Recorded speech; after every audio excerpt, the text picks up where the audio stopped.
Good evening, everyone. Welcome to the Loan Officer Training Series with the Mortgage Calculator. Tonight, we're going to be talking about how to complete a VOM, a verification of mortgage. So, we will get started here shortly. Give us just a minute to go live on all the platforms. Go ahead and drop a comment there in the chat as you tune in. We definitely appreciate it. You can also drop any questions you have in the chat as well, and Jose can answer them after the presentation. All right, looks like we're live on all the platforms, so we'll go ahead and get it started. Go ahead and keep dropping your comments there in the chat. Drop any questions you have in the chat, but we'll go ahead and get into it here.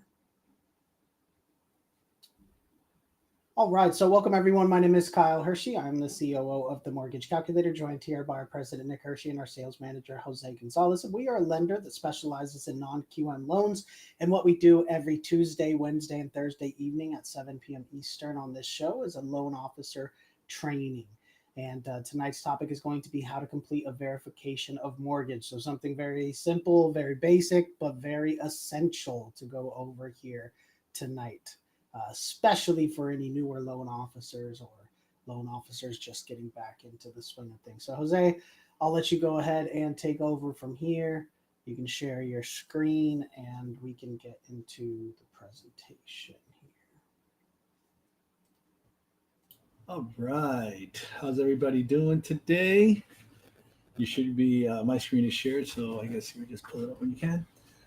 So today's topic, a very important topic. It's not that hard, right? But this is one that can get your loan stuck with something that is just a procedural item. And this is something that you should be proactive in the whole process and plan for it ahead of time because you know this is going to be a requirement. Right?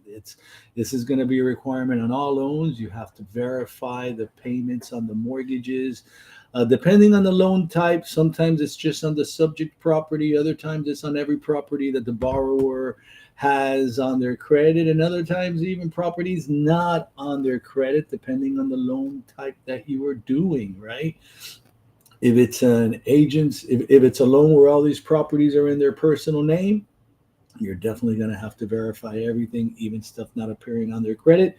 Because as you know, fraud guard is running all these loans and undisclosed properties will definitely pop up. And if they're in the borrower's personal name or in the LLC name that they're doing the loan in, you're definitely going to have to verify all of those additional mortgages. So it does pay to be proactive and get these verifications done early in the process rather than when you get your conditional loan approval. Maybe you're looking to close in 5 or 7 days and now they hit you with this condition.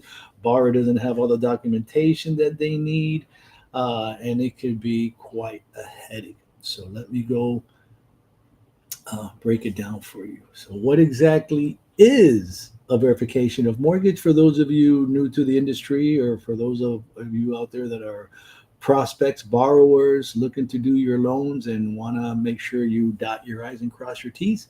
A verification of mortgage is a process used within the mortgage industry as a means to obtain borrower payment history on any existing mortgage accounts that the borrower may have. Now, I did mention loans that could be on their credit report and loans not on their credit report, depending on the scenario I mentioned. Now, why is a verification of mortgage needed? Well, it is needed because the loan payment history needs to be brought current through the month of closing. And it could also be needed because the loan does not appear on the borrower's credit report at all, right? Now, what happens most of the time, you're going to realize when you look at the credit reports and you look at any account, let's say you're looking at a credit report for now in July, you just pulled the borrower's credit report and it could be that the accounts have a report date of April or May, right? Last reporting on that account was May. So what happened in June and what's happened so far in July, right? That's the kind of information that we're talking about that needs to be brought current. If for whatever reason the borrower paid those loans really early, like if he paid it a month ago, if he paid his July payment in June, then it could be that that payment's already going to show up. But most of the time, what ends up happening is that the credit reporting bureaus, the repositories, do not receive the information until the time has already elapsed. They're almost always 1 month behind, and sometimes even 2 months behind. So that's why we have to bring the loan payment history current through the month of closing. Now, there are multiple ways to verify a mortgage, which we're going to cover in this presentation.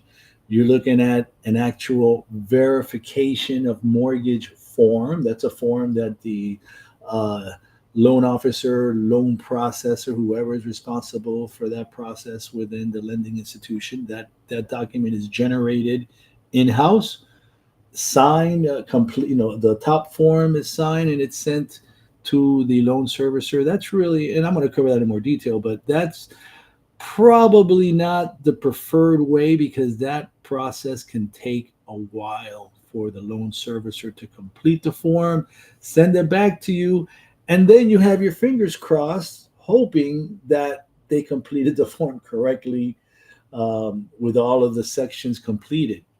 Um, we sometimes run into issues, for example, when we send the verification of mortgage form to a private investor, a non institutional type lender, and they may consider loan payments being late when they've been received after the grace period, when the credit reporting agency does not consider that loan late, but they do. And now all of a sudden you have a VOM that says your borrower has 8 late payments in the last 12 months because the loan servicer put it that way because they considered it late, but what I just said, the repositories don't consider it late. So now you're in a conundrum, right? Credit supplement is another way to verify a mortgage. That's where the credit reporting agency, who you pulled the credit report through, you request them to, either by fax or by phone, contact the loan servicer and update the information. You can verify a mortgage via monthly mortgage statements, right? The mortgage statements show the last payment made, when it was made, the amount made, and it shows the current status of the account. And you can also verify the mortgage through canceled checks or payment debits from a checking or savings account made by the borrower. So first, let's cover verifying the mortgage with a verification of mortgage form. So there you have the standard form that can be printed from your LOS. It could be Encompass, it could be Calyx, whichever is the one that's used. This is pretty much a standard form, request for verification of mortgage. So what you would first ask the borrower to share with you the latest mortgage statement, right? So that you have all the information that's needed to fill in the form. So the MLO or loan processor is going to fill out the request section, which is part one. So you're going to fill out in box number one who the VOM is addressed to, the loan servicer, who it is coming from. That part should be pre-printed by your system. You're going to sign it, or your processor is going to sign it. The title of whoever is requesting it, the date, the loan number, right? Our loan number. And then what you're requesting, it's going to be a mortgage that should be completed for you on the form. And the property address should already be completed for you on the form itself. The account in the name of should be completed already. This would be the account number, which you may be pre-printed for you. If not, you can put it in there. That's going to be from the mortgage statement. The name and the address of the applicants, and then usually here for box number 9, you're going to click a box when you're setting up the VOM that's going to say print C attached on there, because then it's going to be the borrower authorization form that's going to be the attached document along with it. And the borrower authorization form is the document that's going to have the borrower's signature on it, authorizing, in this case, us, the mortgage calculator, to request the verification of mortgage form. And then part two that you see there is the part that is completed by the landlord.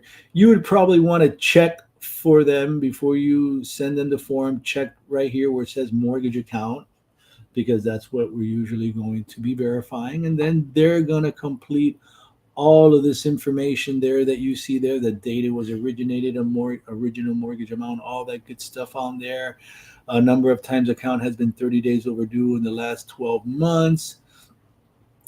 All that information in there. And that's where you could run into problems in the VOM form, depending what they consider late. Even though it says has been 30 days overdue in the last 12 months, they don't care. They'll fill it out according to whatever they consider late.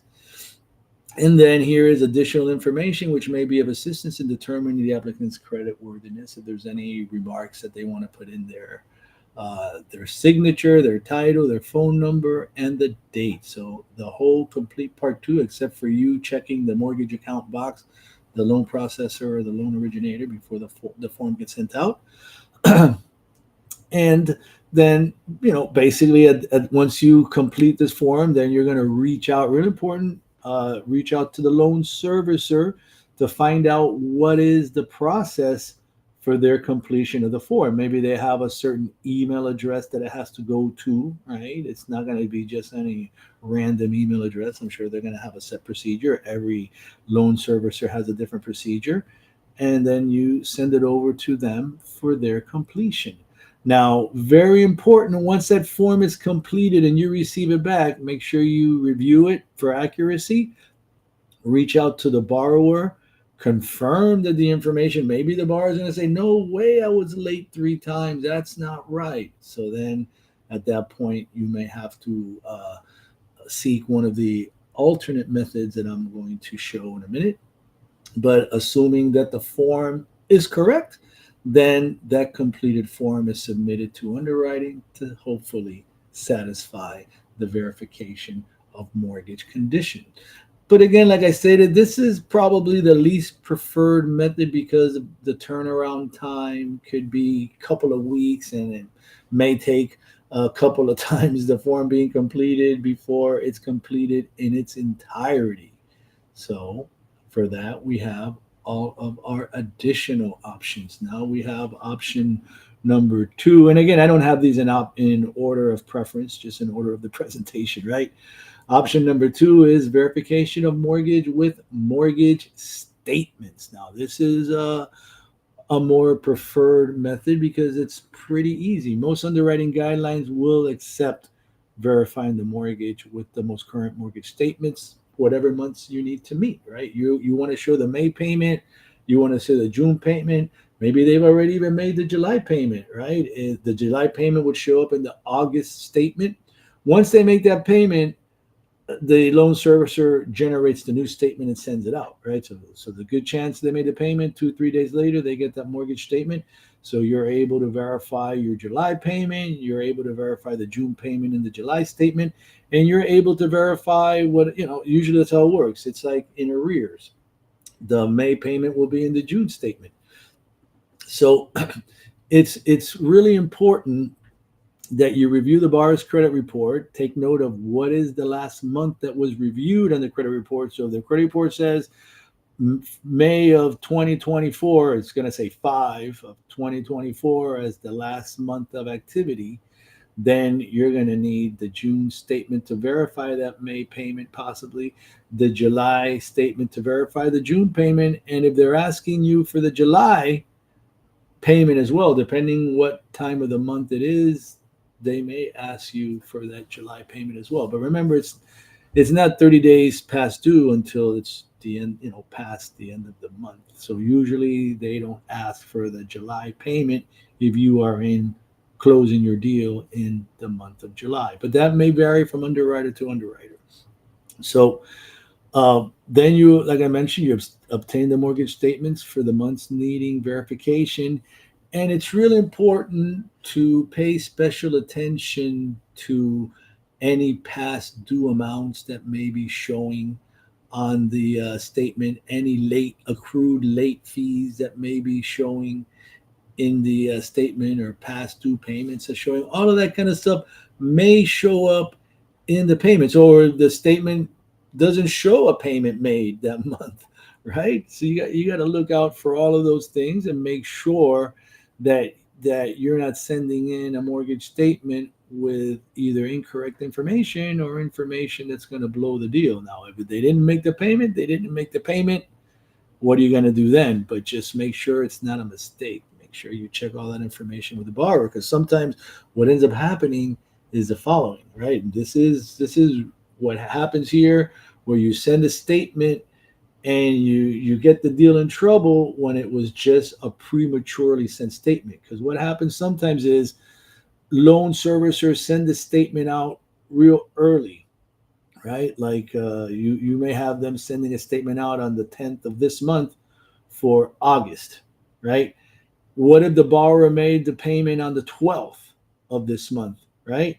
They made the payment's not due, the payment's not late, but the statement that they provided was a statement before they made the payment. Now, once they make that payment, the loan servicer system will most likely generate a new statement and send that new statement out showing the payment being made.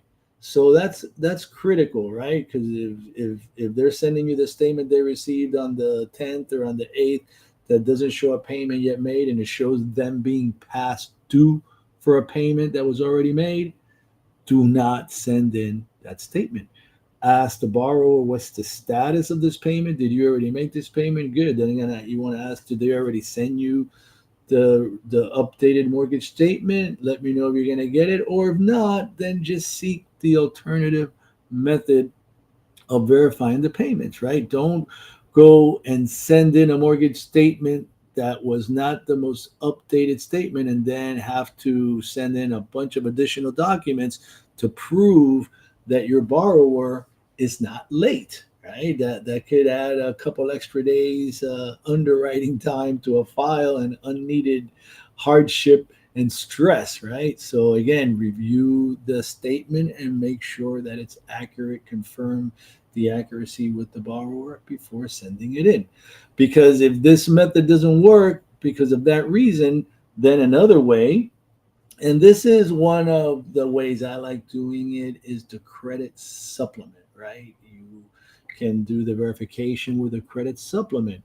Now, the credit supplement can be used for a number of verifications. First, you can verify the payment history of an account that is reporting on the credit report by requesting an update to that trade line of the payment history, balance, and actually what you can check a couple of the boxes: the account rating, payment amount, right? They can update all of those different components of the payment of the account on the credit supplement for an account that is reporting.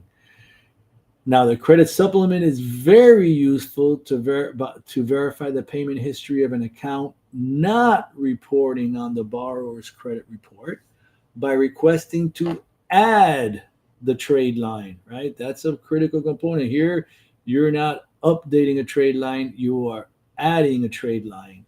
And in this case, you would need to provide documentation to the credit agency, the credit reporting agency.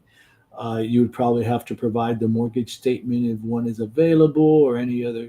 Definitely, the borrower authorization is a minimum requirement to request a supplement.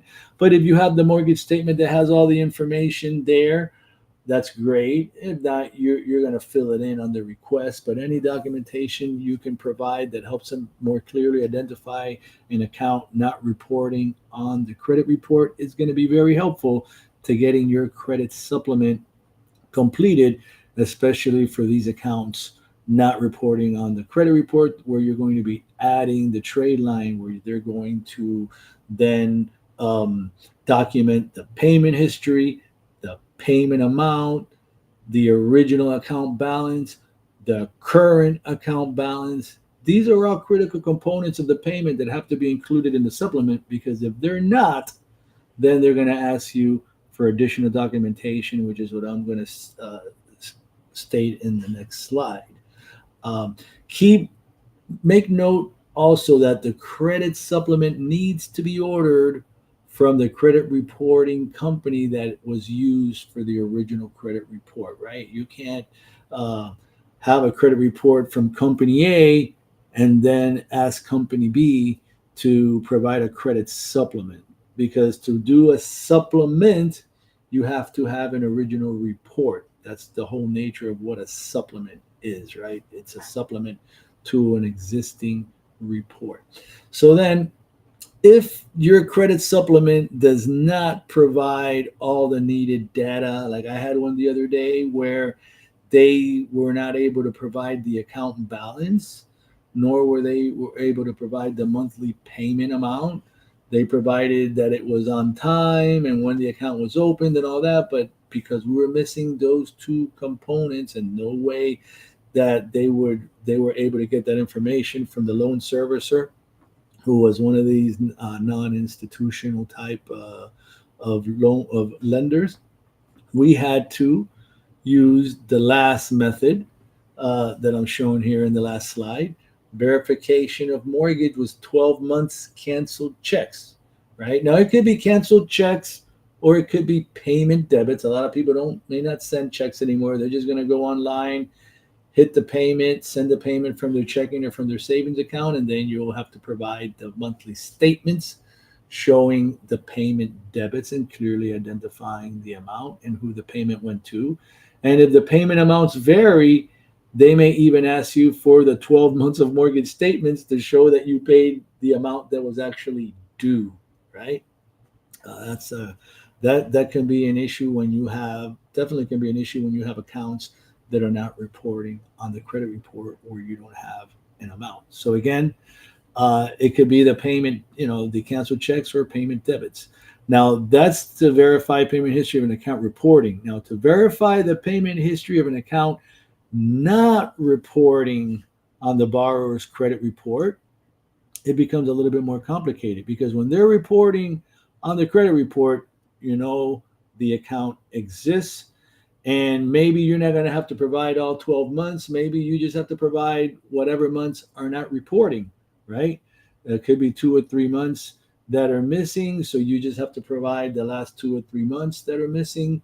And you could provide the payment debits or the canceled checks on those, and that would solve that problem. However, if the account is not reporting on the borrower's credit report, that's where you would have to provide a copy of the original of the signed note, the promissory note, or the note on the loan. That's going to document when the loan was, what is the inception date of the loan. It's going to document the original balance on there. It's going to document when the first payment was due, the payment amount, hopefully. And then depending on when the first payment was due and depending when you're closing, if it's been more than 12 months, then you're definitely going to have to provide the last 12 months of payment debits through either canceled checks or payment debits from a checking or savings account. We run into this a lot with borrowers refinancing out of a construction loan or out of a fixed flip loan. Those definitely never report on the borrower's credit report. They're usually in some type of an entity as well, which is another reason why they don't report on the borrower's credit report. So then you need to have those 12 months of payment debits verification. And like I mentioned there in the last bullet point, this is definitely the preferred method by underwriters when verifying private mortgages not reporting on the borrower's credit report. So as you can see, we have all these different ways to verify the mortgage. They're always going to need to be done. Any mortgages reporting on the credit report are going to have to be verified. Any mortgages for any properties listed on the application that aren't reported on the credit report, if it's not a free and clear property where you're documenting it's free and clear, then it's assumed it has a loan against it, even if it's not on the credit report. That's going to have to be verified. So don't get yourself caught by surprise at the last minute and delay or possibly have a potentially lose the deal because you couldn't meet the mark of closing on time because of a simple verification of mortgage that you could have resolved at loan application once you're reviewing the file, seeing what all your needs are, identifying the need, and then seeing which is the best of the methods to verify that mortgage. So the moral of the story: be proactive, and you're not going to have any headaches closing your loan.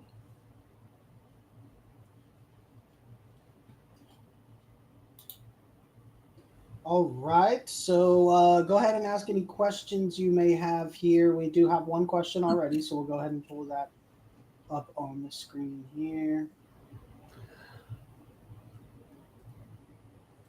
Um, so the question is, does the LO pay for supplements if the loan doesn't close? So is that correct? Well, no, because we get with our credit reports, we get five free supplements, right? So normally that should cover any supplements that are needed for the file.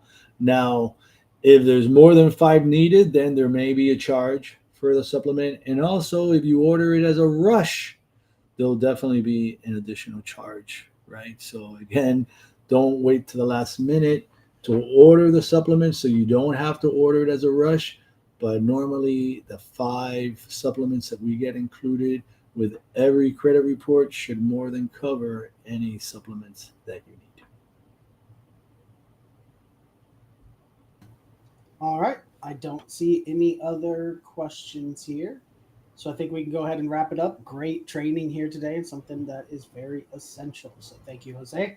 Remember, everyone, we do this Tuesday, Wednesday, and Thursday evenings at 7 p.m. Eastern, where we do a loan officer training topic deep dive. So we will see you tomorrow at 7 p.m. Eastern for the next episode of the